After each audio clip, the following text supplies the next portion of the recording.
ఓం నమ శివాయ. జగద్గురు శ్రీమద్ ఆదిశంకరాచార్యుల వారు రచించిన శ్రీ శివానందలహరి స్తోత్ర గ్రంథంలో 49వ శ్లోకం ఇలా ఉంది.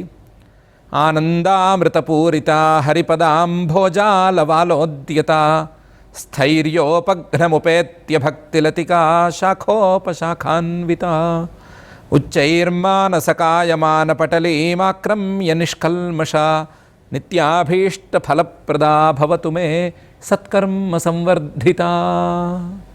ఈ శ్లోకంలో ఆచార్యుల వారు పరమేశ్వరుడి మీద భక్తి ఏ రకంగా పెరగాలి, పరమేశ్వరుడి మీద భక్తి ద్వారా ఏ ఫలాన్ని సంపాదించుకోవాలి అనే అంశాలను బోధిస్తున్నారు. గత శ్లోకంలో ఆచార్యుల వారు శంభుధ్యాన సరోవరం వ్రజ అని తన మానస హంసకు ఉపదేశం చేశారు. పరమేశ్వరుణ్ణి మాత్రమే ధ్యానించమని, మిగతా విషయాల గురించి ఆలోచించకుండా ఉండమని ప్రత్యేకించి చెప్పారు. ఆ శంభుధ్యానం, పరమేశ్వరుడి మీద మనస్సును లగ్నం చేయటం, పరమేశ్వరుణ్ణే ధ్యానిస్తూ ఉండటం అనేటువంటి దశ ఎప్పుడు అమరుతుంది, ఆ దశకు కావలసినటువంటి ప్రధాన సాధనం ఏమిటి అనే అంశాన్ని ఈ శ్లోకంలో ప్రస్తావిస్తున్నారు. ఆ ప్రధానమైన సాధనం, పరమేశ్వరుడి మీద ధ్యానం కుదరటానికి ప్రధానమైన సాధనం పరమేశ్వరుడి మీద భక్తే అనే విషయాన్ని సెలవిస్తున్నారు. దానికి ఒక తీగ లేదా ఒక లతను ఉదాహరణగా చూసుకుని ఆ లతలాగా భక్తిని పెంచుకోవాలి అనే విషయాన్ని చెప్తున్నారు. ఒక లత లేదా జాజి, మల్లె లాంటి తీగల్ని పెంచుకోవాలి అంటే వాటికి మొదలు పాదు ఏర్పాటు చేస్తాము. పాదు సరిగ్గా ఉంటే, ఆ పాదులో గనక నీళ్లు సక్రమంగా పోస్తే ఈ తీగ లేదా లత పెరగటానికి అవకాశం ఉంటుంది. పెరుగుతూ ఉండేటువంటి ఈ తీగ ఇష్టం వచ్చినట్లు అటు ఇటు పెరగకుండా ఆ తీగ సరిగ్గా పెరగటానికి మధ్యలో ఆ తీగ అల్లుకోవటానికి వీలుగా ఒక దూలం లాంటిది, ఒక దుంగ లాంటిది మధ్యలో పెడతాము. దాన్ని అంటుకుని ఆ తీగ సక్రమంగా తన శాఖోపశాఖలను విస్తరించుకుంటూ పెరుగుతూ ఉంటుంది. పెరిగిన తర్వాత ఆ దుంగ మీద ఒక చిన్న పందిరి లాంటిది ఏర్పాటు చేసినట్లయితే ఈ పందిరి వరకు తీగ పెరిగి, ఈ లత పెరిగి ఆ పందిరి మొత్తం అల్లుకుని చక్కగా నీటితో శక్తిని గ్రహిస్తూ తాను పెరుగుతూ చక్కగా అల్లుకుంటూ మనకు కావలసినటువంటి పూలను, ఒకవేళ అది పళ్ళనిచ్చేటువంటి లత అయితే పళ్ళను ఇస్తూ ఉంటుంది.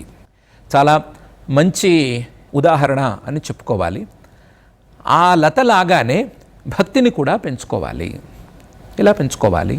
ఒక తీగకు నీళ్లు పోసి పెంచినట్లుగా భక్తి అనేటువంటి ఈ తీగకు ఆనందామృత పూరిత, ఆనందం, సంతోషం అనేటువంటి అమృతాన్ని అందించాలి. సంతోషం అనేటువంటి నీటిని పోయాలి. ఆ సంతోషం అనేటువంటి నీటితో నిండినటువంటి, కావలసినంత నీటిని సాధించుకున్నటువంటి ఈ భక్తి లత, భక్తి అనేటువంటి తీగ చక్కగా పెరుగుతుంది. అలాగే తీగకు పాదు కావాలి అనుకున్నాము. ఆ పాదు హర పదాంభోజాల వాలోద్యత, పరమేశ్వరుడి యొక్క పాద పద్మం అనేటువంటి పాదు నుంచి పెరుగుతూ ఉన్నటువంటి, ఆ ఆలవాలం అంటే పాదు నుంచి పెరుగుతున్నటువంటి భక్తి లతిక చక్కగా పెరుగుతుంది. పరమేశ్వరుడి పాద పద్మాలని ఆశ్రయించుకున్నటువంటి భక్తి చక్కగా పెరుగుతుంది. ఆనందామృతపూరిత హర పదాంభోజాల వాలోద్యత. లత తీగ చక్కగా పెరగాలి అంటే, అల్లుకోవాలి అంటే మధ్యలో స్తంభం లాంటిది ఏర్పాటు చేయాలి అని అనుకున్నాము. ఆ స్తంభం ఏమిటి అంటే స్థైర్యోపఘ్నముపేత్య, స్థిరత్వం, స్థిరభావం, మనసులో ఏ సందేహాలు లేకుండా ఉండటం, మనసులో ఏ రకమైనటువంటి అనుమానాలు లేకుండా ఉండటం అనేటువంటి స్థితి, మనసులో ఒక స్థిర నిశ్చయం ఉండటం లేదా స్థిరంగా ఉండటం అనేటువంటి స్థైర్యం అనే దుంగను, స్థైర్యం అనే స్తంభాన్ని అల్లుకుని ఈ భక్తిలత పెరుగుతుంది. స్థైర్యోపఘ్నముపేత్య భక్తిలతిక, భక్తి అనేటువంటి లత శాఖోపశాఖాన్విత, శాఖోపశాఖలతో కొమ్మ, కొమ్మ నుంచి కొమ్మ, మళ్ళీ ఆ కొమ్మ నుంచి ఇంకొక కొమ్మ, అలా శాఖోపశాఖలుగా విస్తరించి శాఖోపశాఖలను పొందుతూ చక్కగా పెరుగుతూ ఉంది. ఎంతవరకు పెరిగింది? ఉచ్చైర్మానస కాయమాన పటలీమాక్రమ్య, పైదాకా పెరిగింది. మనస్సు మొత్తం నిండిపోయింది. మనస్సు అనేటువంటి పందిరి మొత్తాన్ని ఈ తీగ ఆక్రమించేసింది. ఈ తీగ మనస్సును మొత్తం అల్లుకుని పాకుకుపోయింది. ఉచ్చై మొత్తం ఉన్నతమైనటువంటి మానస కాయమాన పటలి, మనస్సు అనేటువంటి పందిరి మొత్తాన్ని ఆక్రమించి ఉంది. మొత్తం మనస్సును మొత్తం ఆక్రమించి ఉంది. కానీ ఈ భక్తి లతలో చిన్నపాటి దోషం కూడా లేదు, చిన్నపాటి కల్మషం, చిన్నపాటి చీడ లేదా చిన్నపాటి కుళ్ళు లాంటివి ఏమీ లేవు. ఆక్రమ్య నిష్కల్మషంగా ఉంది. మనసులో భక్తి తప్ప మరొకటి లేదు. మనసులో భక్తి తప్ప మరొకటి లేకపోవటం వలన ఏ కల్మషాలకు ఏ దోషాలకు అవకాశం లేదు. అలాంటి పరిస్థితి ఏర్పడింది. ఇలాంటి స్థితిలో ఉండేటువంటి భక్తిలతిక, మనస్సు అనేటువంటి పందిరిని మొత్తాన్ని అల్లుకుని ఉన్న, మొత్తం అలముకొని ఉన్నటువంటి భక్తిలతిక నిత్యాభీష్ట ఫలప్రద, నిత్యమైనటువంటి ఫలితాన్ని ఇస్తుంది, అభీష్టమైనటువంటి ఫలితాన్ని ఇస్తుంది. కోరుకున్న తాత్కాలికమైన ఫలితాలను ఇవ్వగలదు, శాశ్వతమైనటువంటి ఆనందం అనేటువంటి ఫలితాన్ని కూడా ఇవ్వగలదు. ఒకవేళ కేవలం శాశ్వతమైన ఫలితాన్ని మాత్రమే కోరుకున్నట్లయితే, నిత్యమైన ఫలితమే అభీష్ట ఫలితమైతే దాన్ని తప్పనిసరిగా ఇవ్వగలదు. నిత్యాభీష్ట ఫలప్రద. అలాంటి భక్తి భవతుమే, నాకు కూడా కలుగ్గాక, నాకు కూడా ఆ భక్తి లతిక నిత్యాభీష్ట ఫలప్రదంగా ఉండుగాక. ఈ భక్తి లత ఎలా పెరుగుతుంది అంటే సత్కర్మ సంవర్ధిత. మామూలు తీగలకు, మామూలు లతలకు చిన్న చిన్న పనులు చేయాలి, చిన్న చిన్న సేవలు చేయాలి. అది సరిగ్గా అల్లుకుంటోందా లేదా, సరిగ్గా అందులో పెరుగుదల ఉందా లేదా అనే విషయాలని గమనించుకుంటూ జాగ్రత్తగా ఒక తీగ పెరగటానికి కావలసినటువంటి సేవలు చేయటం ఎలాగైతే తప్పనిసరో, అలాగే ఈ భక్తి లతిక కూడా పెరగటానికి కావలసిన క్రియలు చేయటం తప్పనిసరి. అది సత్కర్మలు అనేటువంటి క్రియలు. ఆ సత్కర్మ సంవర్ధిత, సత్కర్మల చేత సంవర్ధితమైన పెరిగినటువంటి ఈ భక్తిలతిక నిత్యాభీష్ట ఫలప్రద భవతు.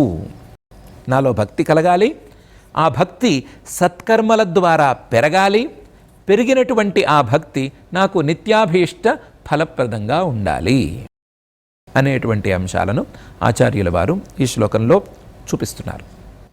ఆచార్యుల వారు భక్తిని ఒక పాజిటివ్ థింకింగ్గా మన ముందు ప్రస్తావన చేసి చూపిస్తున్నారు. భక్తిని అర్థం చేసుకోవలసినటువంటి విధానాలను చెప్తున్నారు. భక్తి నిరంతరం సంతోషాన్ని కలిగించేదిగా ఉంటుంది. భక్తి సంతోషంతో పెరుగుతూ ఉంటుంది, ఆనందామృత పూరిత.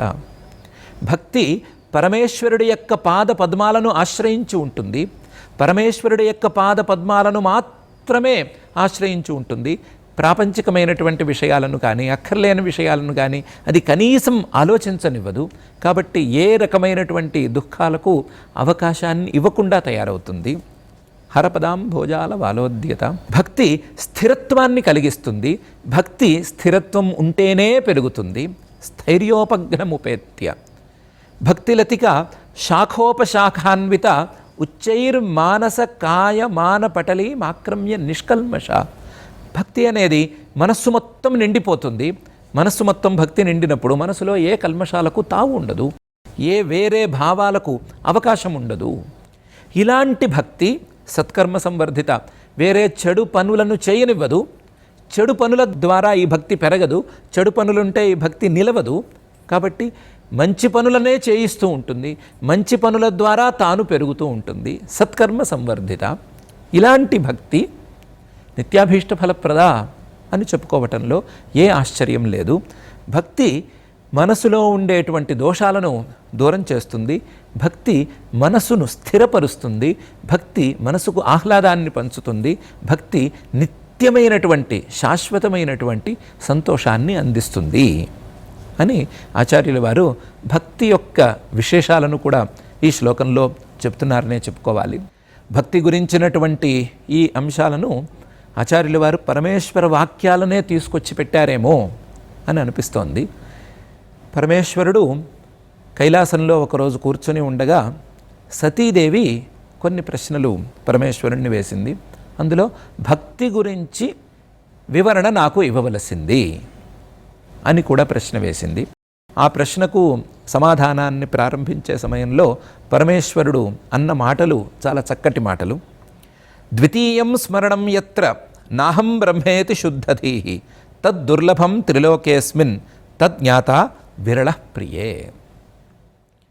మానవులు ఎందుకు కష్టపడుతున్నారు, మానవులు ఎందుకు దుఃఖపడుతున్నారు అంటే రెండో వస్తువును చూడటం ద్వారా దుఃఖపడుతున్నారు, రెండో వస్తువు ద్వారా కష్టాన్ని పొందుతున్నారు. ఆ రెండో వస్తువును, నేను కాని వస్తువును వాళ్ళు విడిచిపెట్టినట్లయితే, దాని గురించి ఆలోచించటం కానీ, దాన్ని చూడడం కానీ, దాని గురించిన కనీసపు ఆలోచన కానీ గనక వాళ్ళు విడిచిపెట్టుకోగలిగినట్లయితే, కేవలం నేను లేదా ఆత్మ ఈ అనుసంధానంలో గనక మునిగి ఉన్నట్లయితే వారికి ఏ కష్టమూ రాదు. కానీ ద్వితీయం స్మరణం యత్రన, రెండవ పదార్థం గురించి స్మరణే లేకపోవటం, కేవలం అహం బ్రహ్మేతి శుద్ధధీః, తన యొక్క ఆత్మానుసంధానాన్ని మాత్రమే చేస్తూ ఉండటం అనేది చాలా దుర్లభం. తద్దుర్లభం త్రిలోకేస్మిన్. ఈ కేవలం మానవులకు సంబంధించింది మాత్రమే కాదు, ముల్లోకాలలోనూ ఇదే పరిస్థితి. అలాంటి జ్ఞానం గనక ఒక వ్యక్తికి కలిగినట్లయితే, ముల్లోకాల్లో ఎవరికైనా సరే చాలా విరళమైనటువంటి వ్యక్తి అని అనుకోవాలి. అలాంటి జ్ఞానం కలగటం చాలా కష్టం. కానీ ఇలాంటి జ్ఞానం ద్వారా మాత్రమే ద్వితీయ వస్తువుతో సంస్పర్శ లేకుండా కేవలం ఆత్మానుసంధానం మాత్రమే, దాని ద్వారా మాత్రమే ఎవరైనా సరే కష్టాలను పోగొట్టుకోగలరు. కాబట్టి ఈ జ్ఞానం అవసరం. అవసరమైనటువంటి ఈ జ్ఞానాన్ని సాధించి పెట్టేదే భక్తి. యాదృశో యస్ సదా సోహం బ్రహ్మ సాక్షాత్ పరాత్పర తన్మాతా మమ భక్తిశ్చ భుక్తి ముక్తి ఫలప్రద. అహం బ్రహ్మ లేకపోతే ఆత్మానుసంధానం, దీని గురించి మాట్లాడుకున్నప్పుడు పరమేశ్వరుడైనటువంటి నన్ను తెలుసుకోవటం అనేది తప్పనిసరిగా వస్తుంది. నన్ను ఉన్నవాణ్ణి ఉన్నట్లుగా, నా యొక్క స్వరూపాన్ని ఉన్నదాన్ని ఉన్నట్లుగా తెలుసుకోవటం అనేది తొందరగా సాధ్యపడదు.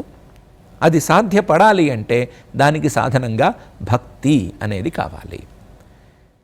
ఈ భక్తి కేవలం ఇప్పుడు అనుకున్నటువంటి తత్వజ్ఞానాన్ని మాత్రమే కాదు, భుక్తిని కూడా ప్రసాదిస్తుంది.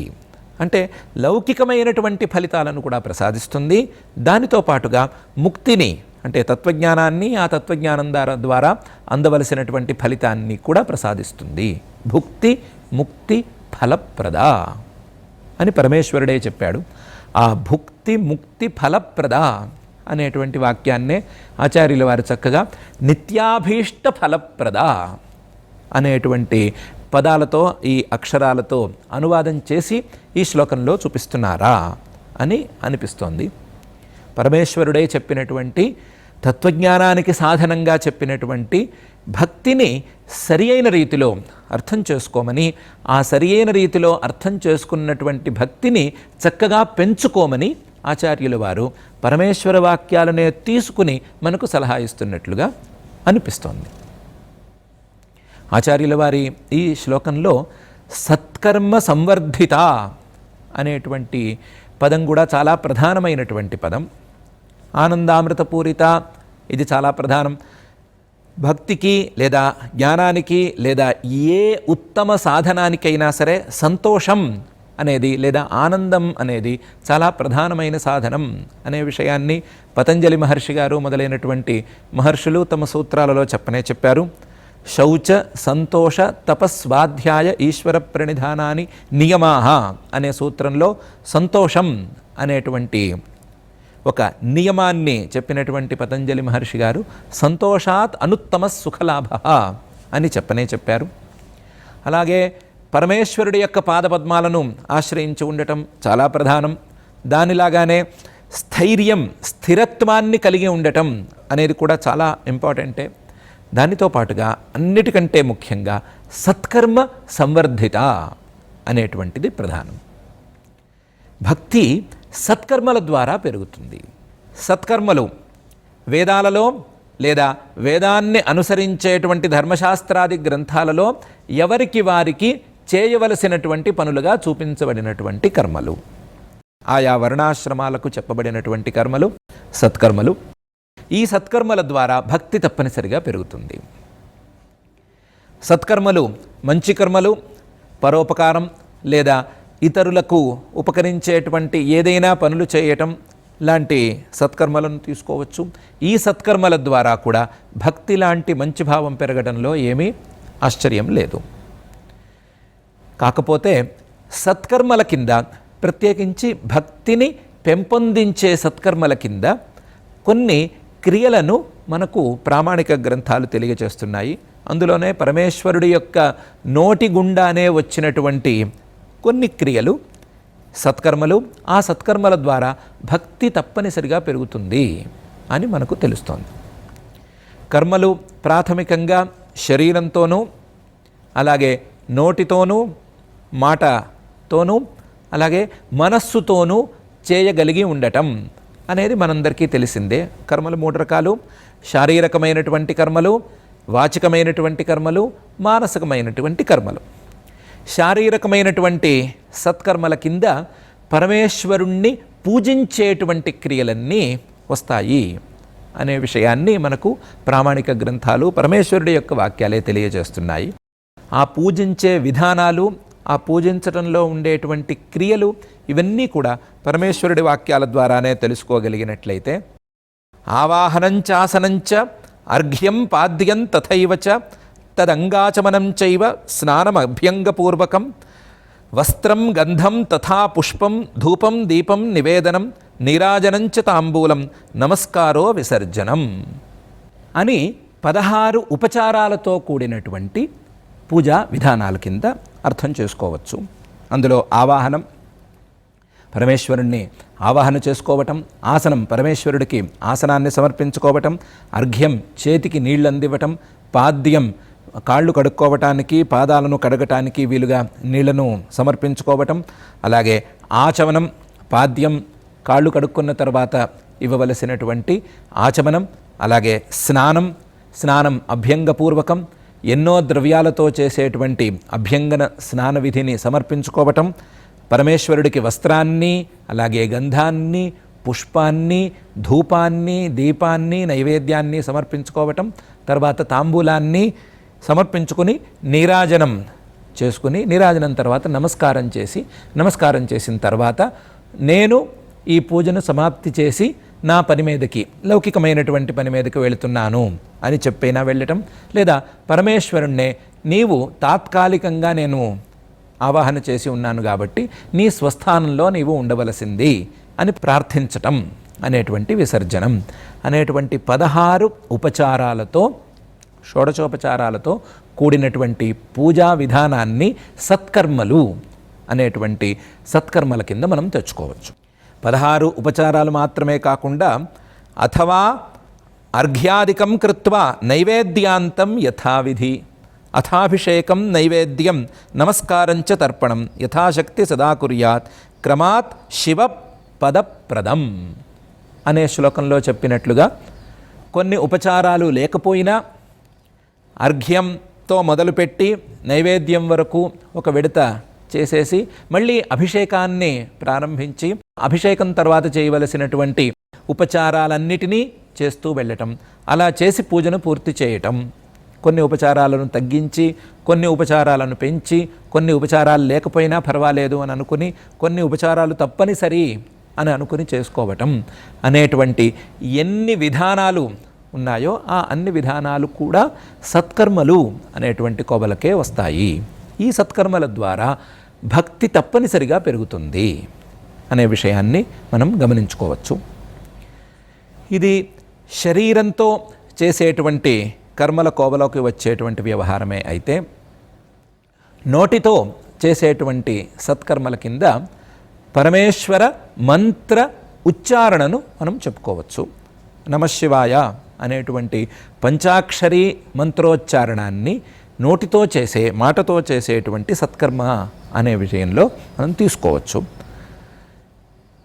ఈ శారీరకమైనటువంటి క్రియలు నడుస్తూ ఉండగానే నోటితో ఈ నమశివాయ అనేటువంటి మంత్రోచ్చారణ చేసే విధానం అలా ఉండగానే, ఈ రెండిటినీ కలిపి చేసుకోగలిగి ఉండగానే విడిగా మంత్రోచ్చారణ ద్వారా కూడా మంచి ఫలితాలను అందుకోవచ్చు అని మనకు తెలుస్తోంది. కాబట్టి ఆ మంత్రోచ్చారణను కూడా విడిగా మనం సత్కర్మ అనేటువంటి పదంతో తెలుసుకోవచ్చు. సత్కర్మల కోవలోకి ఆ మంత్రోచ్చారణలను కూడా పెట్టుకోవచ్చు. మంత్రోచ్చారణ అనేది కొంచెం తక్కువ స్థాయి ఫలితాన్ని ఇస్తుంది అని అంటారు. కాబట్టి ఉచ్చారణతో సంబంధం లేకుండా ఆ మంత్రాన్ని మనస్సులో ధ్యానించటం అనేదాన్ని మానసికమైనటువంటి జపం అనేటువంటి దాన్ని మానసికమైనటువంటి కర్మగా భావించుకోవచ్చు, మానసికమైన సత్కర్మలుగా భావించుకోవచ్చు.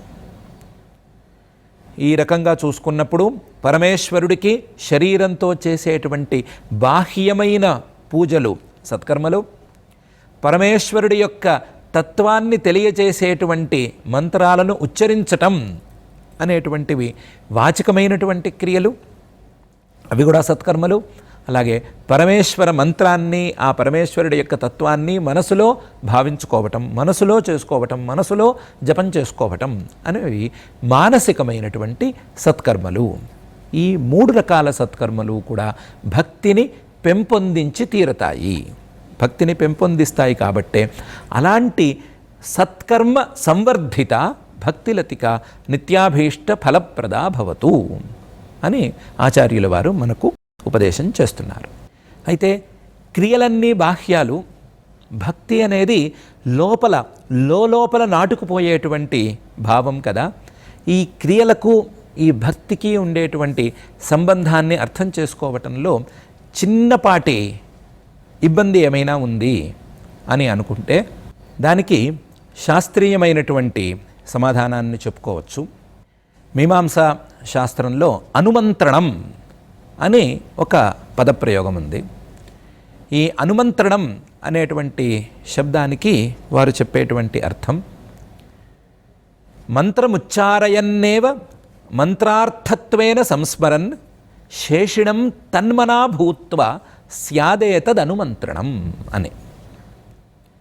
ఒక మంత్రాన్ని ఉచ్చరిస్తూ ఆ మంత్రం ఉచ్చరించేటప్పుడు చేయవలసినటువంటి పనిని చేస్తూనే ఆ మంత్రార్థాన్ని మనసులో స్మరించుకుంటూ, మంత్రముచ్చారయన్నేవ మంత్రార్థత్వేన సంస్మరన్ శేషిణం తన్మనా భూత్వ, ఆ మంత్ర ప్రతిపాద్యమైనటువంటి దేవతను అదే మనస్సుతో, కేవలం ఆ దేవతను మాత్రమే మనసులో ఉంచుకునేటువంటి స్థాయి దాకా తీసుకువెళ్ళి ఈ మంత్రం ద్వారా మనస్సును ఆ దేవత మీద నిలబెట్టటం అనేది గనక జరిగినట్లయితే దాన్ని అనుమంత్రణం అని పిలవవచ్చు అని వారు చెప్తారు. ఈ అనుమంత్రణంలో ఉండేటువంటి ఈ 3 అంశాలను జాగ్రత్తగా పరిశీలించుకున్నట్లయితే చేయవలసినటువంటి శారీరకమైన క్రియ నడుస్తూ ఉండగా ఆ శారీరకమైనటువంటి క్రియను చేయటానికి వీలుగా నోటితో ఆ మంత్రాన్ని ఉచ్చరిస్తూ ఉండగా ఆ మంత్రార్థాన్ని మనసులో భావిస్తూ ఉన్నట్లయితే తెలియకుండానే మనస్సు ఆ మంత్రార్థమైనటువంటి మంత్ర ప్రతిపాద్యమైనటువంటి దేవత మీద నిలబడుతుంది అనే అంశం శాస్త్రీయంగానే మనకు ఉన్నట్లు తెలుస్తోంది. కాబట్టి ఈ సత్కర్మలకు మనస్సు నిలవటానికి సంబంధం ఏమిటి, ఆంతరమైనటువంటి భావానికి ఈ సత్కర్మలకు సంబంధం ఏమిటి అని మనం ప్రశ్నించుకోనక్కర్లేదు. తప్పకుండా జరిగి తీరుతుంది. శాస్త్రీయమైనటువంటి ఈ కార్యకారణ భావాన్ని మనం దృష్టిలో ఉంచుకున్నట్లయితే సత్కర్మ సంవర్ధిత భక్తిలతిక అనే విషయాన్ని స్థిరంగా మనం నమ్మవచ్చు. ఆ స్థిరంగా నమ్మవలసినటువంటి ఆ భక్తి లతిక సత్కర్మలతో గనక పెరిగినట్లయితే తప్పనిసరిగా నిత్యాభీష్ట ఫలప్రద అవుతుంది అనే విషయంలో ఏ సందేహం అక్కర్లేదు. ఆ సందేహాలకు తావు లేనటువంటి ఈ భక్తి లతికను ఆచార్యుల వారు ఈ శ్లోకంలో మనకు ప్రతిపాదన చేసి చూపిస్తున్నారు. ఇలాంటి భక్తి లతికను మనం కూడా ఆ పరమేశ్వరుడి యొక్క త్రికరణ పూజల ద్వారా పెంచుకుని ఆ భక్తి లతికను బలోపేతం చేసుకుని ఆ భక్తి లతికల ద్వారా నిష్కల్మషమైనటువంటి మనస్సును సాధించుకుని మనం కూడా నిత్యాభీష్ట ఫలాలను పొందే ప్రయత్నం చేసుకుందాం. ఓం నమః.